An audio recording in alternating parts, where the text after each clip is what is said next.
जय हिंद मेरे प्यारे देशवासियों। आज जो है इस वीडियो में हम देखने वाले हैं chapter 7 class 10th Hindi. Chapter का नाम है परंपरा का मूल्यांक। इसको जो है रामविलास शर्मा द्वारा लिखे गए हैं। तो अब जो है हिंदी में 50 नंबर फिक्स है ऑब्जेक्टिव टाइप। सिर्फ आपको कुछ करना पड़ेगा। क्या करना पड़ेगा आपको बता दें। इस चैनल पर जितने भी वीडियो डाले गए हैं उस सब की को अच्छा से देखना है और समझना है, और आपका ऑब्जेक्टिव एक भी क्वेश्चन नहीं छूटेगा। ये वीडियो बिहार बोर्ड एग्जामिनेशन 2025 के लिए मोस्ट इम्पोर्टेंट है। तो चलिए, यदि आप इस चैनल पर नए हैं तो इस चैनल को सब्सक्राइब जरूर कीजिए, लाइक एवं शेयर जरूर कीजिए ताकि सभी बच्चे पढ़ सके। तो चलिए प्रश्न को बढ़ते हैं। देखिए चैप्टर नंबर 7 परंपरा का मूल्यांक। इसका लेखक है रामविलास शर्मा। 25 महत्वपूर्ण प्रश्न देखने वाले हैं इस वीडियो में, और वीडियो क्वेश्चन प्रत्येक सुबह 6 बजे इस चैनल के माध्यम से करवाए जाते हैं। 25 मोस्ट इम्पोर्टेंट क्वेश्चन सभी चैप्टर बाय चैप्टर। तो चलिए प्रश्न को बढ़ते हैं। प्रश्न नंबर पहला है, रामविलास शर्मा का जन्म कब हुआ था? ऑप्शन ए 10 अक्टूबर 1912 को, ऑप्शन बी 20 सितंबर 1913 को, ऑप्शन सी 25 नवंबर 1914 को, ऑप्शन डी 10 अक्टूबर 1911 को। तो इसका करेक्ट ऑप्शन क्या हो जाएगा? ऑप्शन नंबर ए 10 अक्टूबर 1912 को जन्म हुआ था रामविलास शर्मा का। तो करेक्ट ऑप्शन क्या हो जाएगा? ए करेक्ट आंसर हो जाएगा। चलिए अगले प्रश्न को बढ़ते हैं। प्रश्न नंबर 2, प्रगतिशील साहित्य का संबंध है। ऑप्शन ए बौद्ध दर्शन से, ऑप्शन बी वेदांतो दर्शन से, ऑप्शन सी मार्क के विचारों से, ऑप्शन डी इनमें से कोई नहीं। तो इसका करेक्ट ऑप्शन क्या हो जाएगा? ऑप्शन नंबर ए बौद्ध के दर्शन से प्रगतिशील साहित्य का संबंध है। तो इसका करेक्ट ऑप्शन क्या हो जाएगा? ऑप्शन नंबर ए में।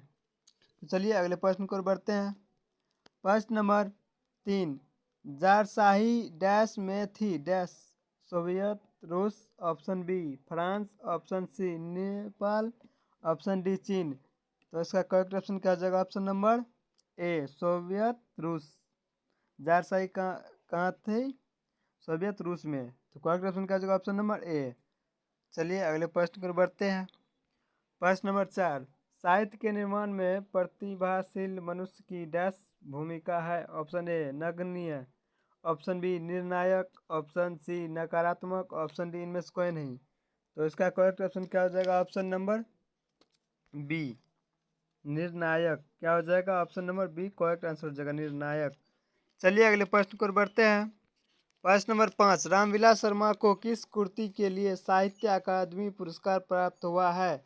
ऑप्शन ए प्रेमचंद्र और उनका युग, ऑप्शन बी नई कविता और अस्तित्ववाद, ऑप्शन सी निराला की साहित्य साधना, ऑप्शन डी भारतेंद्र हरिश्चंद्र। तो इसका करेक्ट ऑप्शन क्या हो जाएगा? ऑप्शन नंबर सी निराला की साहित्य साधना। करेक्ट ऑप्शन होगा सी। चलिए अगले प्रश्न को बढ़ते हैं। प्रश्न नंबर 6, जातीय अस्मिता दृष्टि से इतिहास का प्रभाव कैसा है? ऑप्शन ए विच्छिन्न, ऑप्शन बी अविच्छिन्न, ऑप्शन सी ए और बी दोनों, ऑप्शन डी इनमें से कोई नहीं। तो इसका करेक्ट ऑप्शन क्या हो जाएगा? ऑप्शन नंबर ए विच्छिन्न। क्या हो जाएगा? Option number A correct answer हो जाएगा। तो चलिए, तो इसका जो आंसर है सी करेक्ट आंसर हो जाएगा। ए और बी दोनों क्या हो जाएगा? ए और बी दोनों हो जाएगा। तो चलिए अगले प्रश्न को बढ़ते हैं। प्रश्न नंबर 7, साहित्य की परंपरा का पूर्ण ज्ञान किस व्यवस्था में संभव है? ऑप्शन ए सामंतवादी व्यवस्था, ऑप्शन बी पूंजीवादी व्यवस्था, ऑप्शन सी समाजवादी व्यवस्था, ऑप्शन डी इनमें से सभी। तो इसका करेक्ट ऑप्शन हो जाएगा ऑप्शन नंबर सी समाजवादी व्यवस्था में साहित्य की परंपरा का पूर्ण ज्ञान व्यवस्था में संभव है। तो इसका करेक्ट ऑप्शन क्या होगा? Option number C correct answer हो जाएगा।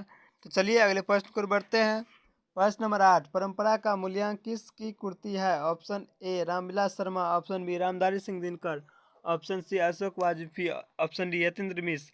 तो इसका करेक्ट ऑप्शन क्या हो जाएगा? ऑप्शन नंबर हो जाएगा ए करेक्ट आंसर हो जाएगा, रामविलास शर्मा।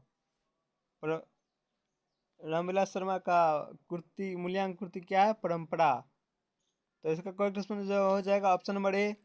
चलिए अगले प्रश्न और की बढ़ते हैं। प्रश्न नंबर 9, परंपरा का मूल्यांकन किस विधा की रचना है? ऑप्शन ए कहानी, ऑप्शन बी निबंध, ऑप्शन सी संस्मरण, ऑप्शन डी लघु कथा।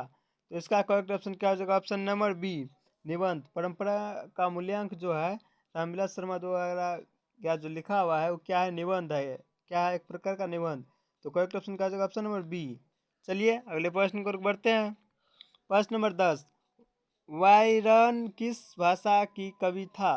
Option A Hindi, option B Sanskrit, option C अंग्रेजी, ऑप्शन डी फ्रेंच। तो इसका करेक्ट ऑप्शन क्या हो जाएगा? ऑप्शन नंबर सी अंग्रेजी। सी करेक्ट आंसर हो जाएगा। तो चलिए अगले प्रश्न को बढ़ते हैं। प्रश्न नंबर 11, तार सप्तक में कितने कवियों की कविताएं संग्रहित है? Option A 4, option B 5, option C 6, option D 7। तो इसका करेक्ट ऑप्शन क्या हो जाएगा? Option number D 7। कितना है? 7। तार साप्तिक, यहाँ देखिए स्पष्ट हो रहा है तार साप्तिक यानी साप्ताहिक, मतलब एक सप्ताह में कितना रोज होता है? 7। तो यहाँ से भी आप ऑप्शन को देख सकते हैं 7। तो करेक्ट ऑप्शन क्या हो जाएगा? Option number D. चलिए अगले प्रश्न की ओर बढ़ते हैं। प्रश्न नंबर 12, एथेंस किस महादेश में है? Option A Europe, option B Asia, option C America, option D Australia. तो इसका करेक्ट ऑप्शन क्या हो जाएगा? ऑप्शन नंबर ए यूरोप में एथेंस महादेश में है। यूरोप में एथेंस महादेश है। तो चलिए इसका करेक्ट आंसर हो जाएगा ऑप्शन नंबर ए। चलिए अगले प्रश्न की ओर बढ़ते हैं। प्रश्न नंबर 13, साहित्य सापेक्ष रूप में होता है? ऑप्शन ए पराधीन, ऑप्शन बी स्वाधीन, ऑप्शन सी कालाधीन, ऑप्शन डी राज्यधीन। तो इसका करेक्ट ऑप्शन क्या हो जाएगा? ऑप्शन नंबर बी स्वाधीन। तो चलिए अगले प्रश्न को बढ़ते हैं।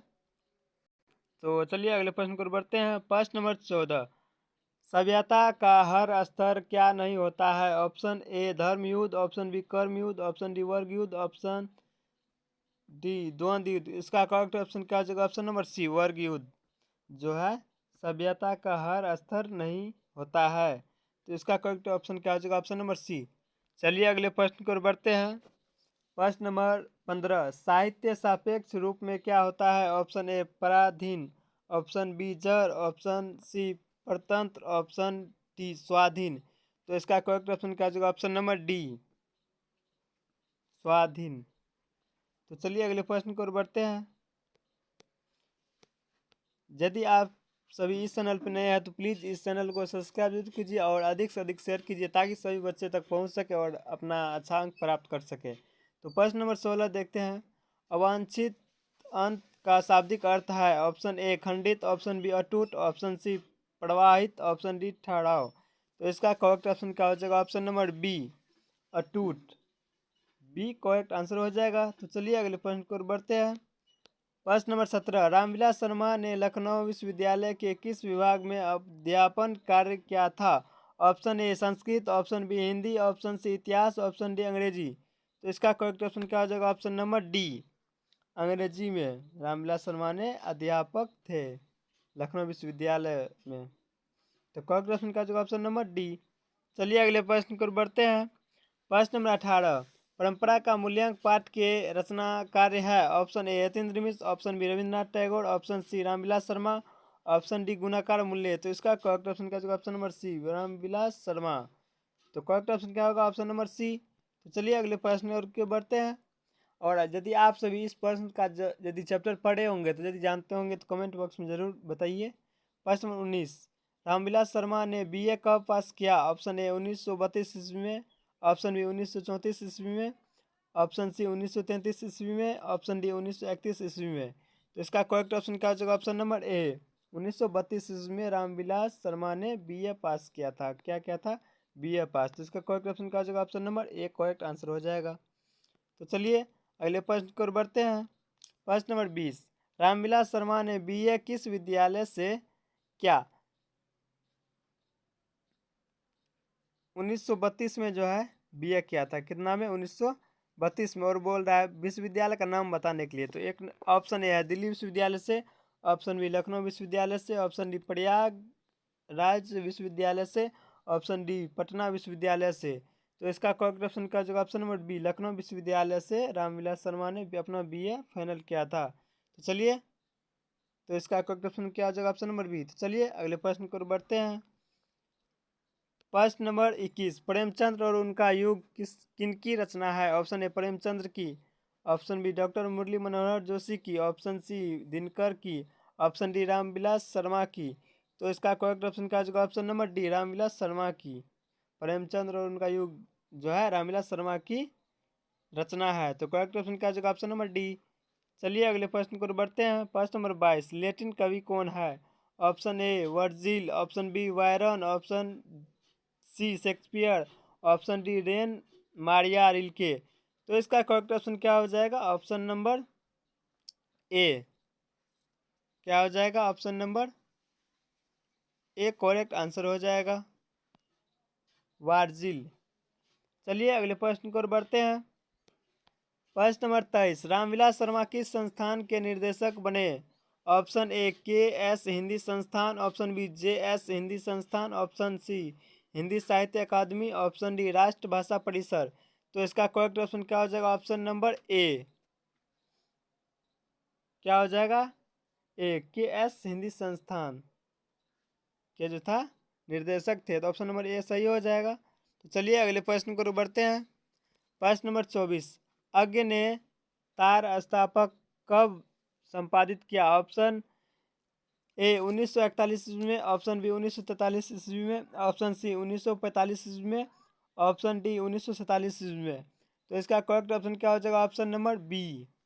क्या हो जाएगा? Option number B correct answer. 1943 ईस्वी में आगे ने अपना तारस्तंभ संपादित किया था 1943 ईस्वी में। तो करेक्ट ऑप्शन क्या हो जाएगा? Option number B.